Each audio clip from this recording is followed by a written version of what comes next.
साधु साधु। नमो तस् भगवतो अरहतो सम्मा सम्बुद्धस्स। नमो तस् भगवतो अरहतो सम्मा सम्बुद्धस्स। नमो तस् भगवतो अरहतो सम्मा सम्बुद्धस्स। साधु साधु साधु।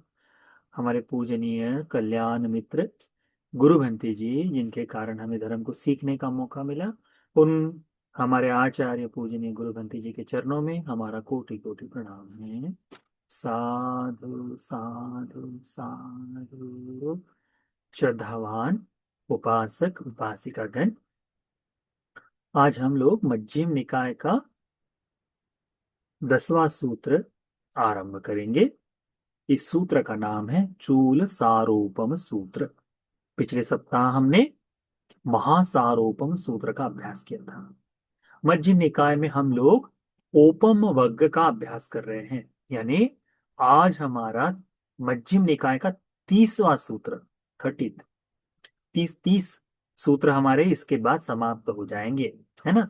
फिर इस पूरी पुस्तक पुस्तक में हमारे पास और फिर 22 सूत्र बचेंगे, तो पहला निपात समाप्त हो जाएगा, है ना। तो उस तरह से तो चूल सारोपम सूत्र आज इसका अभ्यास करेंगे। चूल यानी छोटा, ठीक है। सारोपम यानी सार की उपमा। सार क्या है? तो लकड़ी का कठोर भाग, ठीक है, जो घनी लकड़ी कहते हैं, सघन सघन लकड़ी जिसे कहते हैं ना, वह, उसके बारे में भगवान ने जो उपदेश दिया है उसके बारे में हम सुनते हैं, ठीक है। इसको सुनो, अच्छी तरह से ध्यान में रखो। यह उपदेश भगवान ने उपासकों को दिया है। एवं में सुतंग, ऐसा मैंने सुना है, एकं समयं भगवान सावत्यं विहरति जेतवने अनाथ पिंडिक आरामे। एक समय हमारे भगवान श्रावस्ती में, जेतवन में, जो अनाथ पिंडक के द्वारा दान दिए गए आराम में, आश्रम में विराजमान थे। अतखो पिंगल कोच्छो ब्राह्मण। तब पिंगल कोच्छ नाम का जो ब्राह्मण था, ये न भगवा तेन उपसंकम, यह ब्राह्मण भगवान बुद्ध जी के पास मिलने के लिए आया। उपसंकमित्वा भगवता सद्धिं सम्मोदि, आकर भगवान से कुशल मंगल जो पूछना है, जो क्षेम की बातें जो पूछनी है, कि आकर चर्चा करके भगवान को भगवान के साथ चर्चा आदि करके करने के लिए आकर बैठा। भगवान से पूछा, भगवान आप कैसे हैं, ठीक तो हैं? भगवान बुद्ध जी ने भी उनके साथ की उपासक गृहस्थ ब्राह्मण किस तरह से, तो ये जो संबोधनीय कथा कहते हैं, इस संबोधनीय कथा का उनके बीच में संलाप हुआ। संबोधनीय कथं सारानीय विधि सारित्वा एकमंतं निसीदि। अब इस तरह से बातचीत होने के बाद यह ब्राह्मण, पिंगल कोच्छ ब्राह्मण, एक और बैठ गया। एक और बैठे इस पिंगल कोच्छ ब्राह्मण ने भगवान बुद्ध जी को ये कहा। क्या कहा है? ये में भो गौतम, हे भगवान गौतम, समणा सांगिनो, इस शहर में ऐसे श्रमण हैं, सांगिनो संघ के नायक है, गणिनो आचार्य है, गणाचार्य, गणाचार्य यानी गण के प्रमुख, गणाचार्य गण के आचार्य है, ज्ञाता, बहुत से लोग उनको जानते हैं शहर में, उनका अच्छा नाम, यशस्विनो, बड़ा विशाल विशाल उनका नाम फैला हुआ है। तीर्थकरा, तीर्थंकर समझे जानते हैं। तीर्थंकर यानी श्रद्धा के पात्र, तीर्थ स्वरूप में जिसे कहा जाता है, कि उनको, उनके दर्शन से व्यक्ति संपूर्ण, उनके दर्शन से व्यक्ति अपने आप को बड़ा सुंदर समझे, कृतकृतार्थ समझे, ऐसे तीर्थकर हैं। साधु सम्मता, जो समाज में गणमान्य प्रतिष्ठित हो गए हैं, लोग उन्हें बड़े ही श्रद्धा भाव से देखते हैं, ऐसे सम्मत बहुजन, सब बहुतों के ये पूजनीय लोग हैं। कहां पर? इसी समय यहीं पे। से ये थी दंग, कौन कौन? जैसे कि पुरनो का सपो, पूर्ण काश्यप, मक्खली गोसाल हो, मक्खली गोशाल, अजित केस कांबलो, अजित केश कंबन, पकुद कच्चायनु, संजय बेल्लटि पुत्तो, निगंठो नाथ पुत्तो। तो ये छह शास्त्रा उस समय के सबके द्वारा बड़े मान्य गणे गणित ऐसे पूजे गए थे। आज ऐसे जैसे इनको देखा जाए, जैसे एक दो लोग जैसे दिखाई देते हैं, जैसे हम लोग देखते हैं कि शंकराचार्य विशेष पूजनीय माने जाते हैं, है ना। किसी मठ के मठाधीश जो है, जिनका बड़ा नाम है, वैसे लोग, ये उस समय के लोग थे। तब इन पूजा आदि का भाव नहीं था। ये उस समय लोग इन आचार्यों के साथ में रहकर इनकी विचारधाराओं को सीखते हुए अपने जीवन का यापन करते हैं। धर्म करके इनमें लोग उस समय नहीं थे। ये पश्चात में कहा गया है कि भाई ऐसा है। तो यह क्या कहता है कि भंते ये लोग हैं। फिर पूछता है भगवान, सब्बेते सकाय पटिन्याय अभ्यन्यंसु सब्बेव नाभ्यन्यंसु।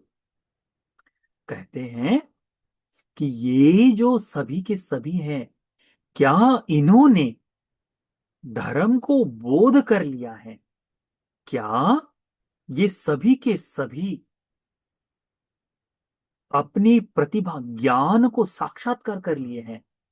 क्या इन्होंने निर्वाण को प्राप्त किया है, या फिर क्या इन्होंने नहीं किया है? यानी इनमें से कोई भी मुक्त नहीं है। यानी पूछ रहे हैं, क्या पूछ रहे हैं कि सब्बे ते सकाय, इस संपूर्णतः से पटिन्याय बोध कर लिया है। अभ्यन्यंस सब्बे व नाभ्यन्यंस, क्या उन्होंने इनमें से किसी ने भी इसे बोध नहीं किया है? यानी मुक्त हुए हैं या नहीं, ऐसा प्रश्न पूछे। या फिर उदाहु एकच्चे अभ्यन्यंसु एकच्चे नभ्यन्यंसुति, इनमें से कुछ लोगों ने बोध कर लिया है और कुछ लोगों ने बोध नहीं किया है। क्या भगवान, ये जो लोग हैं प्रसिद्ध लोग, इनके बारे में आप क्या कहेंगे? आज भी होता है, अरे वो व्यक्ति कैसा है, ये व्यक्ति कैसा है, इस बारे में हमारे बारे में बड़ा चलता है ना। इसके लिए सबसे सुंदर है उपासक उपासिकाओं, ये भगवान की वाणी।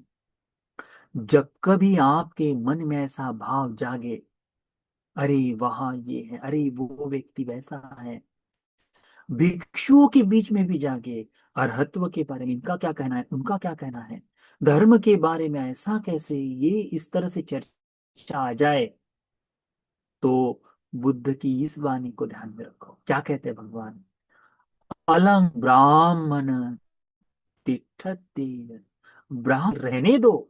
क्या उसका विचार कर रहे हो, छोड़ दो उसे कहते हैं, रहने दो उसे कहते हैं। इसके बारे में, ब्राह्मण इसके बारे में बच्चों कि इनमें से कुछ लोगों ने बोध कर लिया है, या फिर इनने किसी सबने बोध कर लिया है, सबको ज्ञात हो गया है धर्म, कुछ सबको ज्ञात नहीं हुआ है, या कुछ को ज्ञात हुआ है कुछ को नहीं हुआ है, इस बारे में सोचना छोड़ दो करके भगवान कहते हैं। छोड़ दो कहते हैं, अलंग ब्राह्मण तिष्ठत्येतं, कि हे ब्राह्मण, जाने दो, रहने दो, इस बारे में विचार मत करो।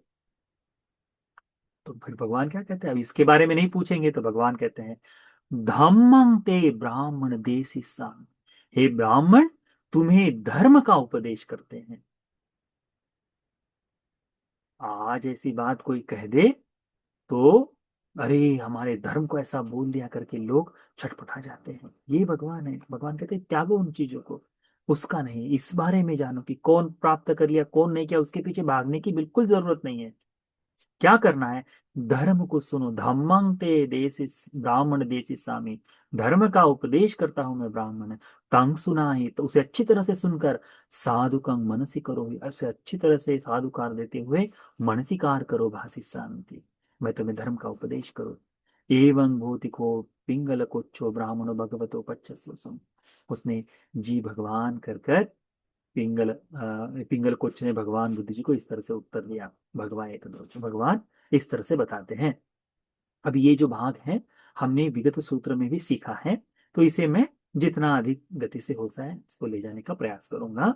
से यथा भी ब्राह्मण पुरिसो सारथिको सारगवेसी सार पर्येसनं चरमानो महतो रुक्षस्य तिष्ठतो सारवतो अतिक्कमं सारं अतिक्कमं सारं सारमेव सारं अतिक्कम भेगुं अतिक्कम तचं अतिक्कम पपटिकं शाखा पलासं चेत्वा आदाय पक्कमेय सारंति मन्यमानो। क्या कहते हैं भगवान कि ब्राह्मण इसे इस तरह से समझो। अभी ये पूरा सूत्र का उपदेश, ये धर्म जो बताना चाहते हैं भगवान, ये उपदेश ही भगवान बुद्ध जी ने उपमाओं से आरंभ किया है, उदाहरण देकर आरंभ किया है। भगवान कहते हैं कि हे ब्राह्मण, इसे इस तरह से समझो कि कोई व्यक्ति लकड़ी को चाहता है, कुछ बनाना चाहता है, उस लकड़ी के सहारे कुछ करना चाहता है, तो उस लकड़ी की खोज में वो विशाल जंगल में जाता है और बड़े विशाल वृक्ष के पास जाकर खड़ा हो जाता है।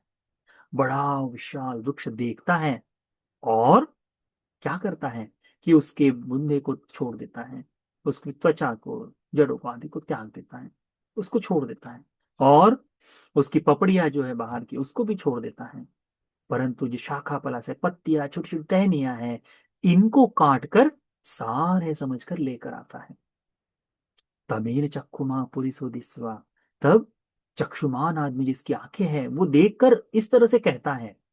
क्या कहता है वह? न बताय भवम पुरिसो अन्यासि सारम।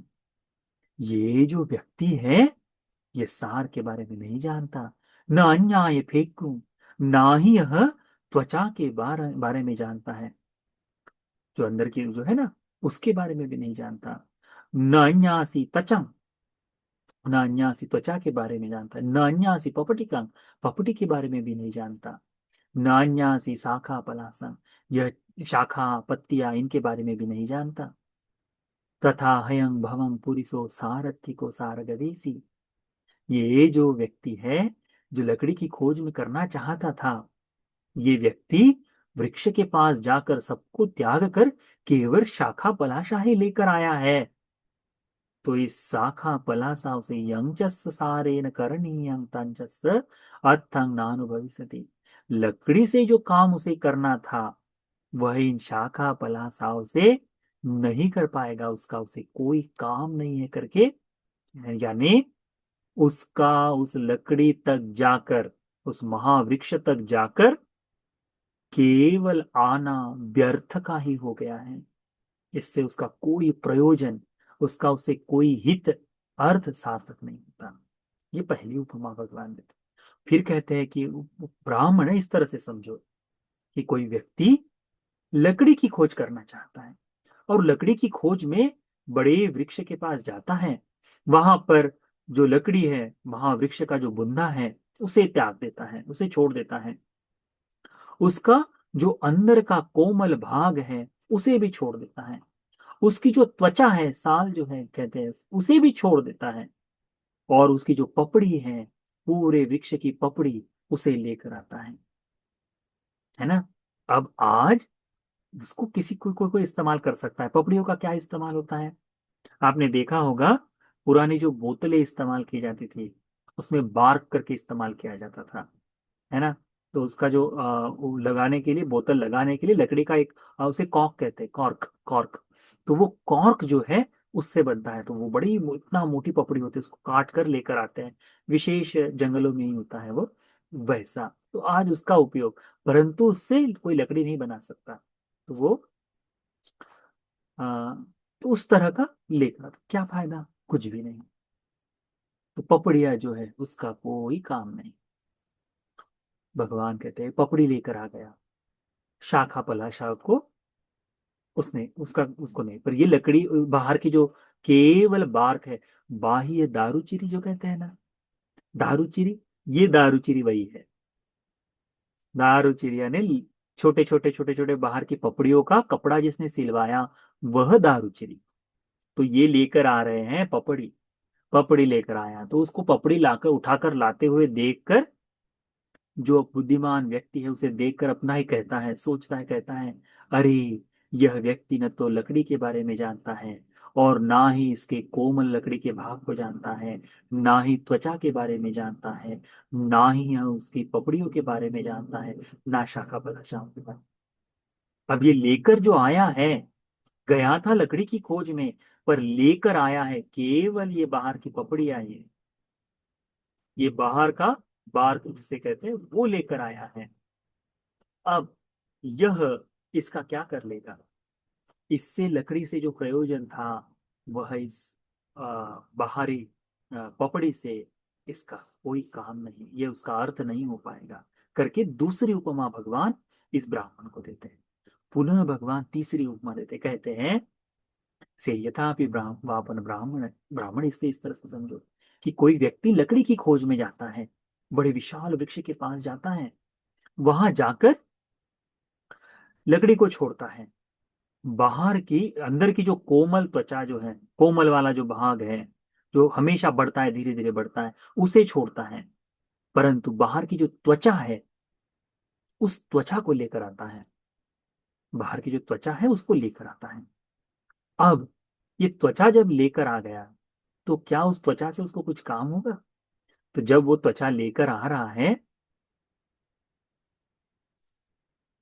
तो उस त्वचा को लाकर लाते समय कोई बुद्धिमान व्यक्ति देख ले, जिसको चक्षु है वो बुद्धिमान व्यक्ति देख ले और देखकर सोचे अरे, वो खुद ही कहे अपने आप को, यह आदमी तो कुछ नहीं जानता, लकड़ियों के बारे में बिल्कुल ज्ञान नहीं है, बिल्कुल नहीं समझता, है ना। तो वह जो लकड़ी लेकर आना चाहता है, अब ये लेकर आया है केवल त्वचा, अब इसका क्या काम? तो इसका जो काम है वो नहीं हो पाए। उसके आगे उपमा देते हैं कि यह व्यक्ति क्या लेकर आया है? लेकर आता है केवल और केवल कोमल लकड़ी, अंदर का जो कोमल भाग है, त्वचा के अंदर होता है, साल के अंदर जो आता है वह लेकर आया है। अब लेकर आया है, इससे भी उसका कोई काम नहीं, क्यों? क्योंकि कुछ भी बनाने की कोशिश करेगा मुड़ जाएगा, टेढ़ा हो जाएगा, है ना। तो वो उससे भी उसका सार का जो काम करना है वह इससे नहीं हो पाएगा। फिर अंतिम में भगवान कहते हैं कि ब्राह्मण इसे इस तरह से समझो कि कोई व्यक्ति लकड़ी की खोज में जाए, महाविशाल वृक्ष के पास जाए, उस वृक्ष के पास जाकर उसमें से वास्तव में लकड़ी ही काट कर लेकर आए, विशाल लकड़ी काट कर लेकर आए। सारंति जानमान तमेमन चक्षुमा पुरिसो दिस्वा एवं बदये, तब उसे लकड़ी को उठाकर लेकर आते हुए यह जो व्यक्ति है, बुद्धिमान चक्षुमान व्यक्ति, देखकर इस तरह से कहता है, अन्यासीवताय भवं पुरिसो सारंग, ये जो व्यक्ति है यह जानता है सार गर्भित क्या है, लकड़ी कौन सी है। अन्यासी फेगुम, कोमल लकड़ी जो होती है उसे जानता है। अन्यासी तचंग, यह जानता है कि त्वचा क्या है। अन्यासी पपटिकंग, पपड़ी क्या है, बाहर की जो, बाहर जिसे कहते हैं खोल जिसे कहते हैं, वो भी जानता है। अन्यासी शाखा पलासम, ये जानता है कि शाखा पत्तियां वो क्या है, ये टहनियां ये जानता है। तथा हयं भवं पुरिसो सारथी को सार, ये जो व्यक्ति है जो लकड़ी को चाहता था वो लकड़ी के पास गया, वृक्ष के पास गया और जाकर केवल लकड़ी ही लेकर आया है। यं च स सारेन सार करणीयं तंग च स अत्थं अनुभाविष्यति। अब इसे लकड़ी से जो काम करना है, अब वो इस लकड़ी से पूर्ण कर सकता है। उसे पलंग बनाना है बना लेगा, सोफा बनाना है बना लेगा, सब कुछ काम कर सकता है। तो भगवान कहते हैं इसी तरह एवमेव को ब्राह्मण, इसी तरह से हे ब्राह्मण तुम्हें समझना चाहिए। क्या समझना चाहिए? इधे कच्चे पुग्गलो श्रद्धागार स्मानगार्यम पब्बजितो होती। यहाँ कोई व्यक्ति जो श्रद्धावान कुलपुत्र है, कुलपुत्र श्रद्धा से युक्त होकर घर बार को त्याग कर प्रवजित हो जाता है। ओतिन्नोमि जातिया जराय मरणेन शोके ही परिदेवे ही दुखे ही दोमनस्य ही उपायासे ही दुखो तीनों दुख परे तो। वो देखता है कि अरे मैं तो यहाँ हूँ, घिरा हुआ हूँ, जन्म जरा मरण शोक दुख दौर मन से पड़ा हुआ हूँ, मेरा सारा जीवन दुख में ही गिरा हुआ है, दुख से ही चल रहा है। अपेव नाम इमस्स केवलस दुःख खंदस अंत क्रिया पन्या ये थाती। तो क्यों न मैं प्रवज्जित होकर, प्रवज्जित होने से इस संपूर्ण दुख स्कंद को खत्म कर दो, प्रज्ञा से इसे नाश कर दो करके ऐसा चिंतन लेकर वह प्रवज्जित हो जाता है। मैं प्रवज्जित हो गया, प्रवज्जित होने के बाद सो एवं पब्बजितो समानो, अब जो प्रवज्जित हो गया है, प्रवज्जित होते ही लाभ सत्कार सिलोकंग अभिनिबद्धते थे, लाभ सत्कार को पाता है। अब लाभ सत्कार मिल रहे उसे, बढ़िया सा चीवर, बढ़िया सा खाना, बढ़िया से रहने के लिए कुटिया, बहुत बढ़िया सा औषधि आदि ये सारी चीजें मिलती हैं, है ना। अच्छा मोबाइल मिलेगा, अच्छा अच्छी गाड़ी मिलेगी, जाने आने के लिए सारी चीजें मिलेगी, तो क्या सोचेगा कि मुझे ये सब मिल रहा है, मैं देखने में सुंदर हूं, हाँ, तो मुझे ये सब कुछ मिल रहा है, दूसरे लोगों को ये नहीं मिल रहा, ऐसा सोचेगा। अहमस्मिन लाभ सत्कार सिलोकवा, मुझे ये सारे लाभ सत्कार मिलते हैं। इमे पनन्ये भिक्खु अपन्याता सखाती अप्पे सखाती, परंतु ये जो दूसरे भिक्षु हैं, अल्प मिले हुए लोग हैं, इनको बहुत कम, अल्पेशाक्य है, बहुत ही कम चीजें इनको मिलती है। ऐसा होता है ना, ऐसा होता है, देखते हैं बहुत लोग चल जाते हैं इस तरह से। तो ये मिल रहा है, भंते जी लोगों को भी लगता है हाँ उसको तो बढ़िया मिलता है, उसके पास बैठना चाहिए, तो जाकर बैठते हैं उसके पास, परंतु जिसको जो मिलना है वही मिलता है। तो भगवान कहते लाभ सत्कार होता ही होता है, ये मिलता ही मिलता है भिक्षुओं को। घर में रहे तो पानी को कोई ना पूछे, भंते जी है तो पानी के लिए जरूर पूछा जाता है, चाय बना दे, नाश्ता करेंगे भंते जी, इस तरह से पूछा जाता है ना। हम्म। परंतु घर के आदमी को आया आया, ठीक है, मांगेगा तो दे देंगे करके बोलते हैं इस तरह से। परंतु ये लाभ सत्कार भिक्षुओं को मिलता है। घर में कोई आ जाए, पैर धोकर दे न दे, परंतु भिक्षु लोग आए तो पैर धोने के लिए पानी देते हैं, बैठने के लिए सफेद वस्त्र बिछाते हैं, है ना। क्यों, ये सारा लाभ सत्कार ही है, ये प्राप्ति है भिक्षु की, तो ये मिलता है। अब ये मिलने के कारण हम नया नया भिक्षु हैं, धर्म को नहीं जाने, और ये मिल जाए तो यहाँ की बुद्धि यहाँ चली जाती है। अब बुद्धि तो नहीं, पर अपना स्टेटस बढ़ गया लगता है और बुद्धि घुटने में आ जाती है, ऐसा हो जाता है ना। अब घुटने में कैसे आ जाए, अरे मुझे मिल रहा है उसको नहीं मिल रहा, तो ये मेरे से छोटा है, ऐसा सोचता है। फिर क्या करता है, उस लाभ सत्कार सिलोके न च अन्ये धम्मा उत्तरीतरा च पनीतरा च तेसंग धम्मानं सच्ची क्रियाय। अब भगवान क्या कहते हैं, इस लाभ सत्कार में जो फंस गया है, इस लाभ सत्कार में फंसे रहने के कारण जो अन्य धर्म भिक्षु के लिए है, उत्तरीतर धर्म भिक्षुओं के लिए है कि इससे आगे बढ़ना चाहिए, कपड़ा तो पहन लिया, कपड़ा पहन लिया, देखने में बढ़िया है, दो गाथाएं पाठ कर ली, याद कर ली है, अब जाकर पूजा घर घर में पूजा कर रहा है ना, होम हवन कर रहा है, ये सारी चीजें हो रही, खान पान में बढ़िया मिल रहा है, काजू के डब्बे भर कर मिल रहे हैं, ठंडी के दिन शुरू हो गए ना, हमारे तो बड़ा हमको इस बार ठंडी में लाकर लोगों ने दिए हैं, काजू भर कर दिए हैं, किशमिश भर कर दिए हैं, कि भंडा जी ठंडी के दिन है, अखरोट दिए हैं। बच्चों को नहीं खिलाते लोग, कई बार मैंने देखा है, नहीं होता, परंतु भंते जी लोगों को हाँ ले जाओ, श्रद्धा से लोग लाकर घी लाकर देते हैं कि भंते जी ये घर में बना हुआ घी है, आप ले जाओ करके। किस लिए, इस वस्त्र के कारण, इस चीवर के कारण प्रवज्जित हुए हैं, इस कारण से ये लोग श्रद्धा देते हैं। परंतु इस दिए हुए दान का यदि कोई भिक्षु गलत अर्थ निकाल ले, गलत तरीके से सोचना शुरू कर दे, तो होगा क्या, इसकी प्राप्ति के लिए, अच्छा वो उपासक मुझे घी देता है, वो उपासक मुझे काजू किशमिश देता है, वो उपासक मुझे मोबाइल का रिचार्ज करा देता है, वो मेरे को गाड़ी ला कर देता है, तो दिन भर, हाँ उपासक कैसे हो, हाँ चल रहा है सब ठीक तो नहीं चल रहा, बहुत दिनों से तुम्हारे यहाँ नहीं आए, आओ कब आना है करके, हाँ हाँ, बच्चे का बर्थडे, इस तरह से बोला जाता है कि नहीं, है। अभी हम पहले जहाँ थे वहां पे एक बंदे जी थे, उनका था वो, कैसे था कि डेली उनकी पूरी एक लिस्ट बनी थी, 30-35 लोगों की लिस्ट थी, 40 एक लोगों की। रोज एक जन को फोन कर कर या दूसरे एक दिन पहले फोन कर कर, अच्छा उपासक, हाँ ठीक हो, मैं आ रहा हूँ, आज उधर आता हूँ करके, तो घर चले जाते थे। अब घर जाए तो कुछ तो देंगे, इस तरह का भाव होता है। तो लगा क्या है, केवल प्राप्ति के लिए।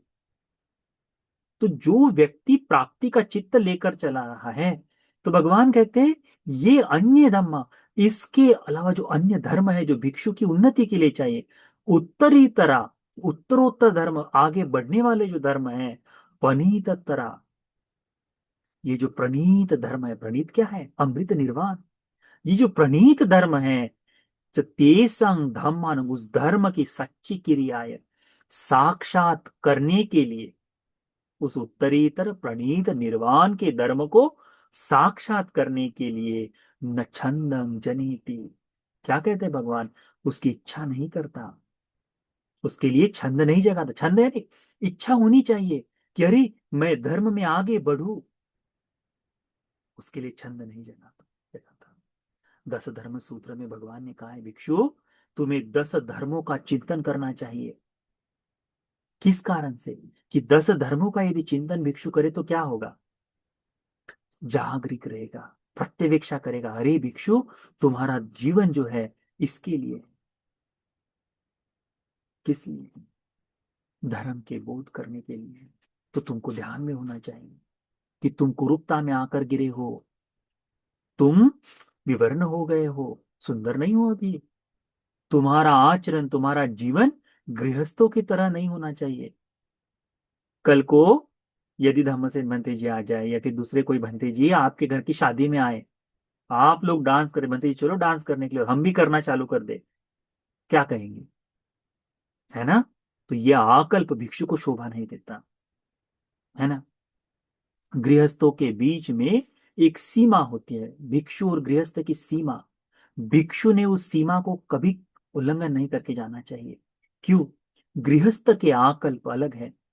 अभी देखो एक आधा भिक्षु चुगली करता है, इसकी बात उसको, उसकी बात उसको, उसकी बात उसको बताता है, तो उससे क्या होगा, गृहस्थ और उस भिक्षु में कोई अंतर रह जाएगा, नहीं, उससे धर्म को आगे नहीं बढ़ाया जा सकता, उस भिक्षु का धर्म आगे नहीं बढ़ेगा। इसीलिए 10 धम्म सूत्र में कहा है कि भिक्षु तुम्हें ज्ञात होना चाहिए कि तुम अभी गृहस्थ नहीं हो, तुम्हारा जीवन और उसका जीवन अलग अलग है। हाँ थोड़ा बहुत कि कोई भिक्षु गाड़ी वगैरह से चला रहा है, ठीक है, उसकी अभी अवस्था, उसकी अभी आवश्यकता है, परंतु गृहस्थों की तरह नहीं होना चाहिए, गृहस्थों की तरह जीवन नहीं जीना चाहिए, ये बात भगवान ने बताई। फिर कहा है भिक्षु तुम्हारा दिन रात कैसे बीत रहा है, धर्म का चिंतन तो कर रहे हो, शून्यागार में बैठ के रहे हो कि नहीं, इसकी प्रत्यवेक्षा करनी चाहिए। भिक्षु क्या तुम्हारे बारे में कोई दूसरा निंदा तो नहीं कर रहा, दूसरे बड़े भिक्षु लोग, दूसरे भिक्षु लोग तुम्हारे बारे में निंदा तो नहीं कर रहे, क्या भिक्षु तुम्हें खुद के बारे में तो निंदा नहीं हो रही है तुम्हारी, इस बारे में भगवान ने चिंतन करने के लिए बताया है 10 धम्म सूत्र में। ये क्यों बताया है, कि उस भिक्षु को पता रहे कि तुम भिक्षु हो। भगवान कहते हैं कि जब व्यक्ति लाभ सत्कार में फंस जाता है, तो निर्वाण को पाने के लिए जो उत्तरीतर धर्म है, जो प्रणीत सा धर्म है, उस प्रणीत ऐसे भाव को साक्षात करने के लिए, पाने के लिए, न छंदं जनित, इच्छा नहीं करता, यानी धर्म के विपरीत चले जाता है, इच्छा नहीं करता, न वायमति, ना ही व्यायाम करता है। व्यायाम यानी वो सुबह सुबह जिम में जाकर या एक्सरसाइज, वो वाला व्यायाम नहीं, व्यायाम यानी कोशिश करना। अभी है ना, अभी मॉडर्न ट्रेंड चल रहा है, सुबह सुबह जाए, थोड़ा जॉगिंग हो जाए, रनिंग पुशअप पुलअप्स हो जाए, है ना। वो बड़ी सेल्फी वेल्फी लेते हैं ऐसी बॉडी वॉडी दिखाते हुए, है ना, वो वाला व्यायाम नहीं। जब भी पाली सीख रहे हैं ना, तो छंद का अर्थ होता है इच्छा है, ठीक है, उसकी इच्छा। व्यायाम का वायमति का अर्थ होता है, वायमति यानी अभ्यास करना, कोशिश करना, ठीक है, उसका प्रयत्न करना, वायमति, ठीक है। न ओनी ओली न उत्तिको च होती, साथ लिखो, भगवान कहते हैं कि वह जो व्यक्ति है, वह धर्म की प्राप्ति के लिए जो प्रयास होना चाहिए, वो भी उसका पूर्णतः रुक जाता है। वह धर्म की प्राप्ति के लिए आलसी हो जाता है, बिल्कुल शिथिल हो जाता है। कुछ नहीं करना है बस। मुझे, मेरी डायरी है ऐसी, ऐसी एक डायरी बना के रखी है, और इसमें लिखे हैं सबके नाम, कि भैया कल का खाना इसका है, परसों का खाना इसका है। बस उसी में आदमी लगा है, दूसरे किसी काम के लिए। तो क्या होगा धर्म का, तो वो आलसी हो जाता है। ओलीन वुत्ति कोच साथली कोच, शिथिल पड़ जाता है धर्म की साधना में। अब उसका रह गया है कि भिक्षु है वो जी रहा है, बस इतना ही देखने को मिलता है। भगवान कहते से ये था भी ब्राह्मण ब्राह्मण, वो उसी तरह से उस आदमी को उस तरह से समझो जो लकड़ी की खोज में गया था, परंतु केवल शाखा पलाशा की बाहर की पत्तियों को, छोटी छोटी टहनियों को जला कर आए, काट कर लेकर आए। अब वो यदि कोई जलाता भी है तो केवल धुआं होगा, आग भी नहीं जलेगी। वैसा है ब्राह्मण, उसको जो लकड़ी से काम था वो काम उसका पूरा नहीं हो पाएगा। वैसा ही ततुपमाहं ब्राह्मण इमं पुद्गलं वदामि। ये जो आदमी है जो लाभ सत्कार में फंस गया है, वो उसको उस तरह से समझना चाहिए करके। ठीक है। फिर भगवान इसके बाद में फिर दूसरा बताते हैं कि हे ब्राह्मण, इस बात को ध्यान में रखो कि कोई व्यक्ति श्रद्धा से प्रवज्जित हो जाता है। ठीक है। श्रद्धा से प्रवज्जित होकर वो चिंतन करता है कि अरे मैं दुख में पड़ा हूं, इसमें घिरा हुआ हूं, जाति जरा मरण शोक परिदेव में घिरा हुआ हूं, मेरा संपूर्ण जीवन दुख में ही है, दुख से ही समाप्त हो रहा है। तो मैं प्रवज्जित होकर इस संपूर्ण दुख स्कंद का, संपूर्ण दुख के समूह समूह का मैं समाप्त कर दूं, अंत अंत कर दूं, नाश कर दूं करके ऐसा भाव जागता है। और ऐसा जागकर जब वो प्रवज्जित हो जाता है, प्रवज्जा होने के लिए गाथा है, आपने सुनी होगी, मैं भी अनेकों बार बताता हूं ना। कौन सी गाथा है? सब दुख निस्सरणं निब्बान सच्ची कर्ण थाय। क्या? सभी दुखों को समाप्त करने के लिए, निर्वाण को साक्षात करने के लिए, भंते इस चीवर को लेकर, इस चीवर को देकर मुझे प्रवजित करो, पब्बा जेत बनते। ये है किस लिए? सब दुख निस्सरण, सभी दुख के निस्सरण के लिए, समाप्ति के लिए, यही धर्म है। अब प्रवजित तो हुआ इस धर्म को बोध करके, ध्यान करके, ध्यान में रख के, तो मिलता है उसे लाभ सत्कार। अब प्रवज्जित होते ही पहला लाभ सत्कार बताओ कौन सा है?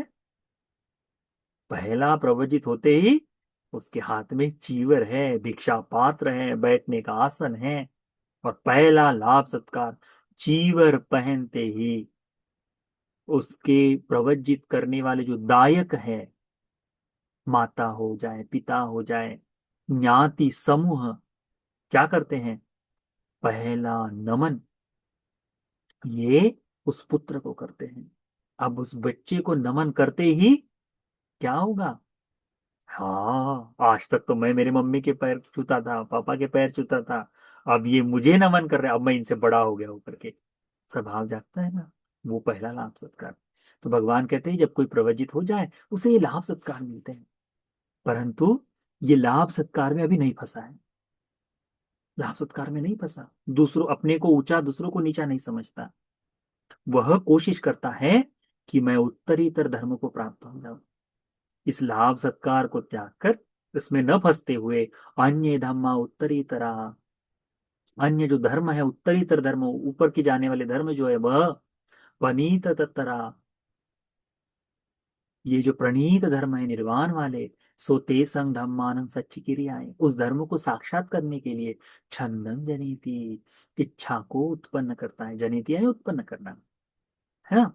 वायमती, व्यायाम करता है, अभ्यास करता है, कोशिश करता है, उसके लिए प्रयास करता है।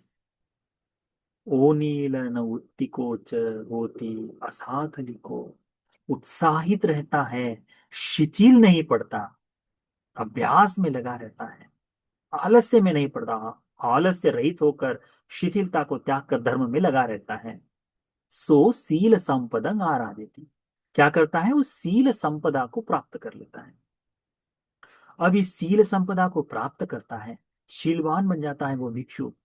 सोतायं सील संपदाय अत्मनो होती, अब उस शील संपदा को प्राप्त किया हुआ कहता है मैंने शील को प्राप्त कर लिए, परिपूर्ण संकल्प हो, मेरा शील का संकल्प परिपूर्ण हो गया।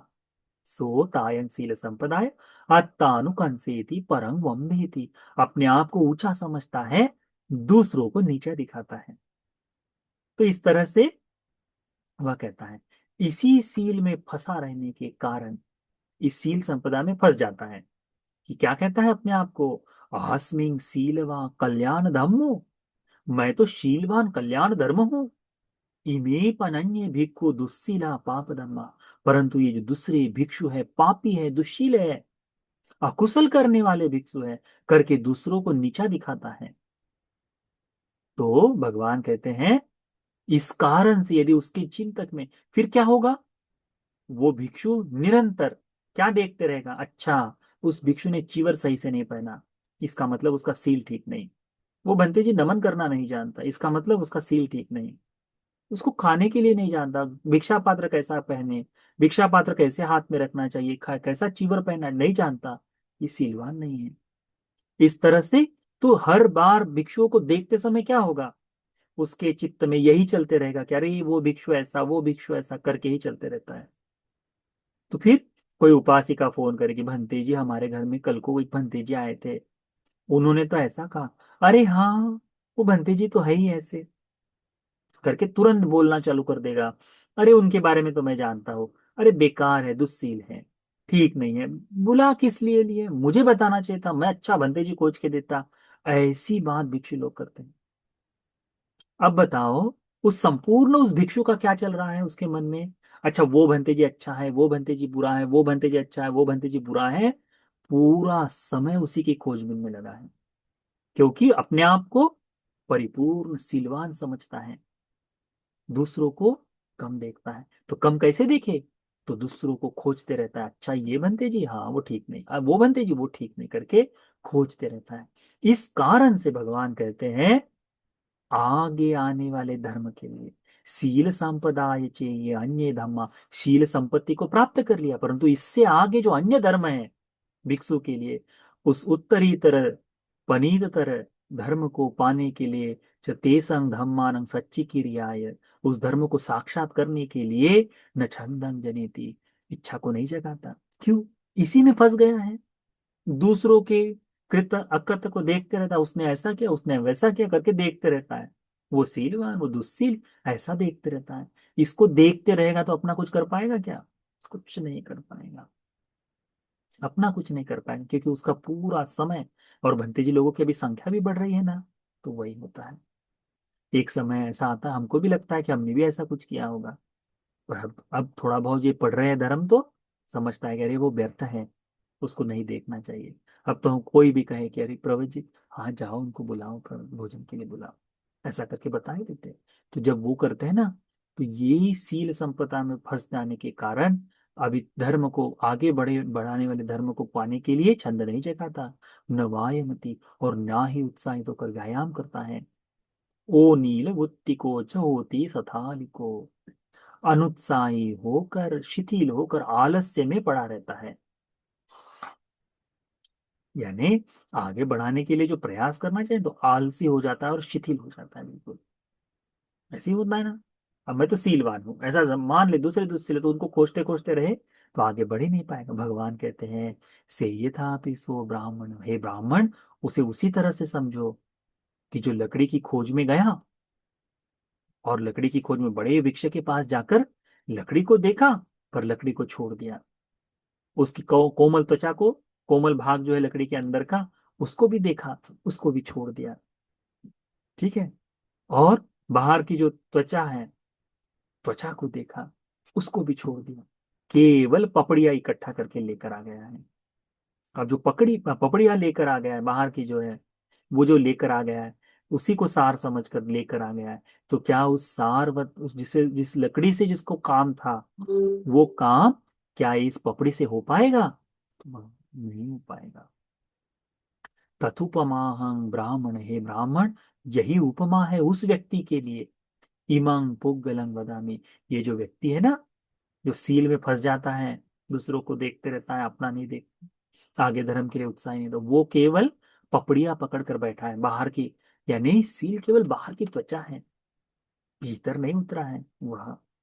हम तो ऐसे ही थे ना, इस सुंदर शरीर को देखकर हमारे मन में ऐसा ही भाव जागता है, कितना सुंदर है, कितना सुंदर है। पर भगवान क्या बताते हैं, इस सुंदर शरीर का यथार्थ क्या है, 32 प्रकार की गंदगी अंदर भरी हुई है करके ना। वैसा ही तो हम भी बाहर को है। लोग कहते हैं कि वो किताब को उसके कवर से नहीं जांच कर जचना चाहिए करके, है ना। परंतु हमारा तो चल ही वैसा रहा है, हमारा जीवन ही वैसा चल रहा है उस तरह से। फिर भगवान आगे बताते क्या कहते हैं भगवान, इदपन ब्राह्मण एकचो पुग्गलो श्रद्धा अगार अस्मान अगार्यं पब्बजित होते। पुनः आगे भगवान कहते हैं कि कोई व्यक्ति श्रद्धावान उपासक प्रवजित हो जाता है आ, दुख को दूर करने की इच्छा से, और अब उसे लाभ सत्कार मिलते हैं, पर लाभ सत्कार में नहीं फंसता, अपने को ऊंचा दूसरों को नीचा नहीं दिखाता, धर्म को आगे बढ़ने के लिए कोशिश करता है, छंद जगाता है, व्यायाम करता है, और शील संपत्ति को पूर्ण कर लेता है। अब जिसने शील संपत्ति को पूर्ण कर लिया, वह व्यक्ति इस तरह से नहीं देखता कि मैं शीलवान हूं दूसरे दुस्सील है, नहीं। वो आगे और बढ़ता है, व्यायाम करता है, छंद जगाता है, आलसी नहीं बनता, शिथिल नहीं होता, धर्म का अभ्यास करता है। अभ्यास करते करते और आगे बढ़ता है, आगे बढ़कर क्या होता है उसे, समाहित चित्त इकट्ठा हो जाता है, ध्यान साधना समाधि का भाव उसे प्राप्त होता है। और सीलवान को क्या होगा, समाधि प्राप्त होगी, तो समाधि मिल जाती। अब समाधि के सुख में बैठा है, अब तो हो गई, मेरा तो काम हो गया करके चिंतन करता है।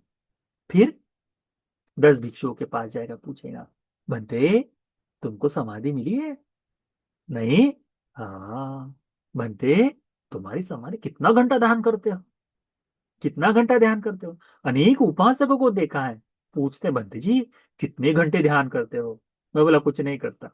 क्यों, जरूरत ही नहीं उसको, क्यों बताए, उसकी आवश्यकता ही नहीं है। क्योंकि कैसा, अरे बनते जी तो 10 घंटे, फिर वो यही बताता है, जैसे हम बता दे किसी को, मैं तो 5 मिनट का ध्यान करता हूँ। हाँ 5 मिनट, वो बनते जी तो 4 4 घंटे बैठते हैं, 8 8 घंटे बैठते हैं, वो बढ़िया बनते जी करके। क्या हो जाता वैसे ही, जंगल में बैठने वाले बनते जी लोग जो होते हैं थोड़ा बहुत, किसी एक में, सब में नहीं, ध्यान साधना में जंगलों में रहने वाले बनते जी बड़े श्रेष्ठ हैं। जो तांगधारी आदि बहुत सुंदर चित्त होता है, पर इनमें भी कई बार एक आधा भिक्षु ऐसा निकल ही आता है जो इस तरह से भी चिंतन करता है, मुझे तो ध्यान साधना प्राप्त है, दूसरों को नहीं है। तो क्या करता है कि समाधि मुझे मिल गई करके अच्छा हो गया है, अपने आप को श्रेष्ठ समझता है, दूसरों को परंग वम भेति, दूसरों को नीच समझता है, दूसरों को कम आंकता है। दूसरों को कम आंकता है ना। तो भगवान कहते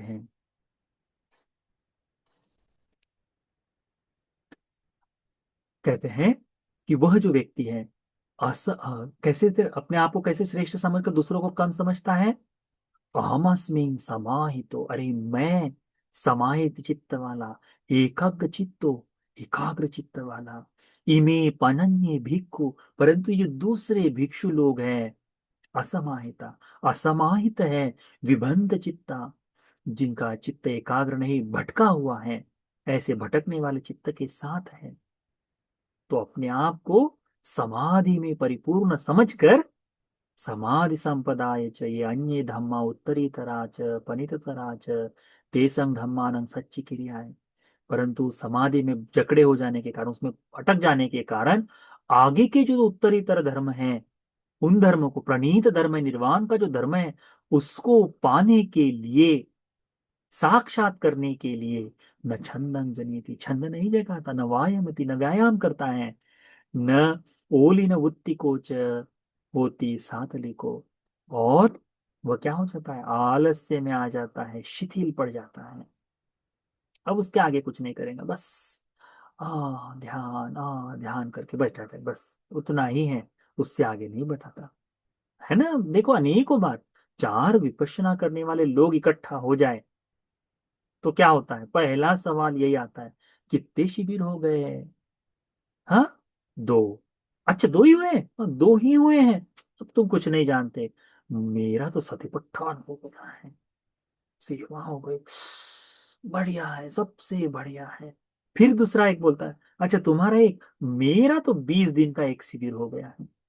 2 दिन के, दो 20 दिन के शिविर, दीर्घ शिविर हुआ है। दीर्घ शिविर में जो साधना लगती है वो कहीं नहीं लगती। वही है सब कुछ, बाकी ये सब बिना काम का है। ये 10 दिन की साधना तो अरे व्यर्थ है, तुच्छ है, ऐसे कहते हैं। ऐसे कहते हुए मैंने सुना है कुछ लोगों को, मैंने खुद सुना है ऐसे लोगों को कहते हुए, अरे वो तो बस वो ऊपर ही है बस, उसका कुछ नहीं, वो तो बस अंदर आने के लिए, भर के लिए। 10 दिन, यदि किसी को साधना करनी है तो जाओ, 20 दिन की दीर्घ शिविर में जाके बैठो करके बताते हैं। फिर तीसरा आदमी बोलता है, अच्छा 20 दिन का, मैंने तो 45 दिन का किया है, 35 दिन का, 45 दिन का। अभी मेरा नंबर लगेगा, मेरे तो 40 शिविर हो गए हैं, मेरे तो 45 शिविर हो गए। ऐसे बताते, क्या बता रहे उसमें कि तुमने धर्म में कितनी साधना कर ली? नहीं, तुम अपने आप को श्रेष्ठ देख रहे हो, दूसरों को नीचे। यदि उसमें फंस जाओगे तो क्या होगा? हर एक व्यक्ति के प्रति जिसने एक दिन का शिविर किया है, उसके प्रति मैत्री करुणा जागे, नीचे दिखाने वाली करुणा नहीं, करुणा वास्तव में जागे। बहुत अच्छा। केवल इतना प्रश्न पूछो, क्या तुम्हारी बैठक अच्छी बैठ रही है? हाँ, तो बहुत बहुत सुंदर। तो उस व्यक्ति का एक शिविर भी हुआ है, उसकी बैठक बैठ रही है, तो बहुत बढ़िया। जिसके 45 दिन हो गए, 45 दिन के शिविर हो गए, 60 दिन के शिविर हो गए, और वो दूसरों में यही खोजता रह जाए कि कैसे चल रहा है, उसके वो 60 दिन किसी काम के नहीं होते। क्यों? क्योंकि वो फंस गया है, उसमें अटक गया है, जकड़ गया है। अभी केवल गिन रहा है, केवल गिन रहा है दीर्घ शिविर के बारे में। नहीं, ये भिक्षुओं के लिए है धर्म का उपदेश, परंतु गृहस्थ में भी इस तरह से है। हम विपश्यना को बहुत पवित्र, बहुत सुंदर समझते हैं। यदि कोई व्यक्ति, कोई उपासक 10 दिन की साधना में जाए, तो हम साधुकार देते हैं कि बहुत अच्छा उपासक, अपने पूरे दिन के समय से बाहर निकलकर तुम साधना के लिए जा रहे हो, बहुत सुंदर। पूरे 10 दिन का अच्छा इस्तेमाल करके लौटो करके बताते हैं। क्यों? क्योंकि गृहस्थ जिन धर्मों में, प्रपंच में फंसा है, उसमें से 10 दिन निकाल कर वहां जाकर ध्यान का प्रयास करे। आज वो बड़ा कठिन काम है, पर कर रहा है, उसका आनंद होना चाहिए। परंतु वो गिनती के लिए नहीं। वो बड़ा सा फॉर्म आता है ना उसमें, 4, 8, 10 सेवा, 50 शिविर, ये इसके लिए नहीं, उसके लिए है। यदि गिनती करना चाहते हो तो मत जाओ, उससे लाभ नहीं होगा। क्योंकि ये देखो, भगवान ने इसमें क्या बताया है, भिक्षु क्या करता है, ध्यानी हो गया है, ध्यान में आ गया है, अपने आप को श्रेष्ठ और दूसरों को कम आंकता है। जैसे ही वह दूसरों को नीच समझ ले, दूसरों को कम समझ ले, अपने से हीन मान ले, अपने आप को श्रेष्ठ समझ ले, तो क्या हो जाएगा? उसको लगेगा कि मैं, हम बहुत हो गया।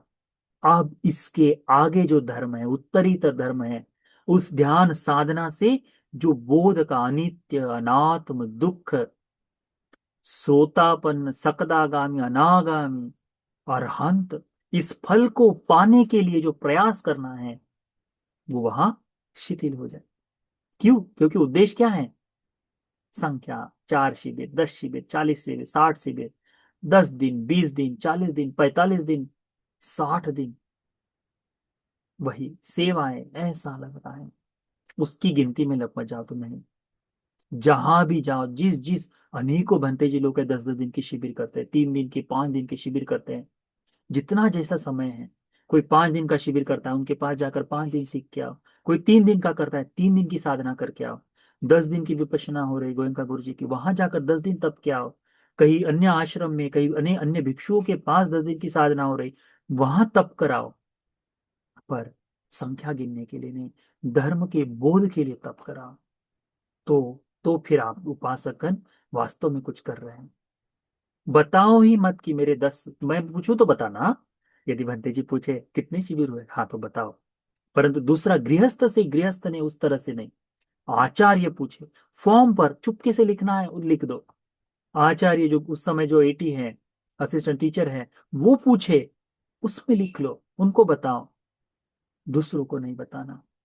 नहीं, बस मेरी साधना अच्छी चल रही है, उससे क्या होगा, तुम्हारा वहां रुकना नहीं होगा, आगे बढ़ जाएगा। भगवान कहते हैं, ये रुक गया, ये भिक्षु, मैं समाधि, दूसरे समाधि ऊंचा और दूसरों को नीचा देखता है, इस कारण से आगे के जो उत्तरीतर धर्म है, आगे जो अच्छे धर्म है, उसकी प्राप्ति के लिए जो प्रयास करना है वो नहीं करता। तेसंग धम्मानंग सच्ची क्रिया न छंदंग, छंद नहीं जगाता, व्यायाम नहीं करता, वह शिथिल हो जाता है, आलस्य में पड़ जाता है, प्रमाद में पड़ जाता है। ये भगवान कहते हैं उसी तरह का व्यक्ति है। से यथापि सो ब्राह्मण पुरिसो सारथिको सारगवेशी सार पर्योसनम चरमानो महतो रुक्ख तिष्ठतो सारवतो अतिक्कमेव। सारम, जो व्यक्ति लकड़ी की खोज में निकले, बड़े वृक्ष के पास जाए और लकड़ी के बड़े वृक्ष को देखकर, उसकी लकड़ी को देखकर लकड़ी को छोड़ दे, अति कम फेंक, उसके अंदर की जो कोमल वाला जो भाग है उसको भी छोड़ दे, परंतु बाहर की जो त्वचा है, जिसको साल कहते हैं पूरा, वो उठाकर लेकर आए और समझे कि सार है, सार अंतिमन्य मानो, सार है समझकर लेकर आए। यस्सच सारे न का सार तत्संग तंचस अर्थं नानुभविष्यति। लकड़ी से जो उसका काम था वह इस त्वचा से नहीं हो पाएगा करके भगवान कह रहे, तथुपमाहं ब्राह्मण इमं पुग्गलम वदामि।